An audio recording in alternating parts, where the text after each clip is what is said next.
पुढच्या बातमीकडे वळणार आहोत। नसरापूर अत्याचार आणि हत्या प्रकरणाचा आज निकाल येणार आहे। आजच्या निकालाकडे संपूर्ण राज्याचे लक्ष असणार आहे। अत्याचार खटल्यावर आज निर्णय होईल।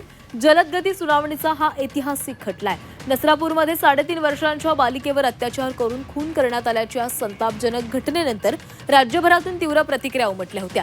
या प्रकरणातील खटल्याचा निकाल आज जाहीर होण्याची शक्यता आहे। विशेष म्हणजे गुन्हा घडल्यानंतर अवघ्या 2.5 महिन्यात या खटल्याची सुनावणी पूर्ण झाली असून पोलिसांनी 16 दिवसात 1200 पानी दोषारोपपत्र दाखल केले।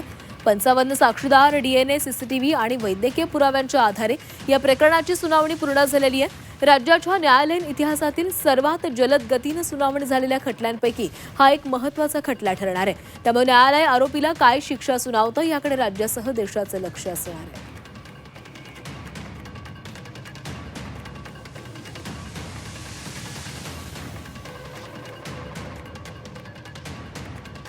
2.5 महिन्यात सुनावणी पूर्ण झालेली आहे। 16 दिवसात 1200 पानी दोषारोपपत्र दाखल झाले। 55 साक्षीदार, डीएनए, सीसीटीव्ही पुरावे देण्यात आलेत। वैद्यकीय पुराव्यांच्या आधारे सुनावणी पूर्ण झालेली आहे। इतिहासातील सर्वात जलद गतीने झालेली ही सुनावणी आहे। तर नसरापूर अत्याचार आणि हत्या प्रकरणाचा आज निकाल लागणार आहे। या प्रकरणातील नराधम आरोपीला मृत्यूदंडाची शिक्षा व्हावी अशी मागणी होतीये।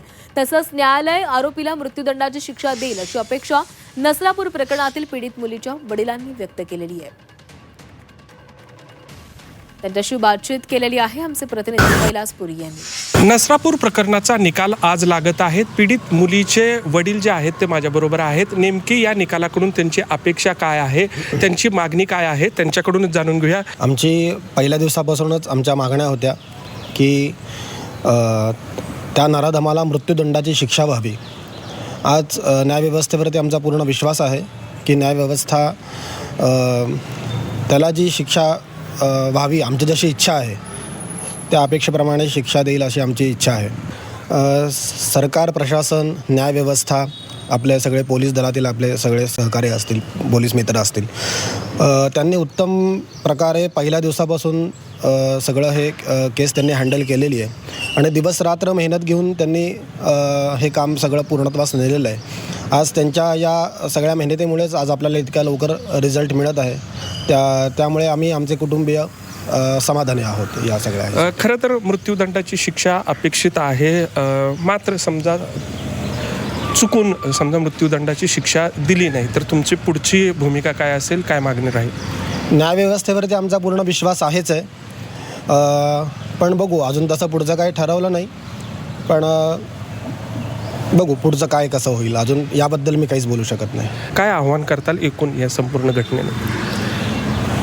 आव्हान असंच असेल की सगळ्या पालकांना एक मुलीचा बाप म्हणून जे आत्ता आम्हाला अनुभव आलेले आहेत, तर आपल्या आत्ता सध्या बाहेर परिस्थिती खूप भयानक आहे।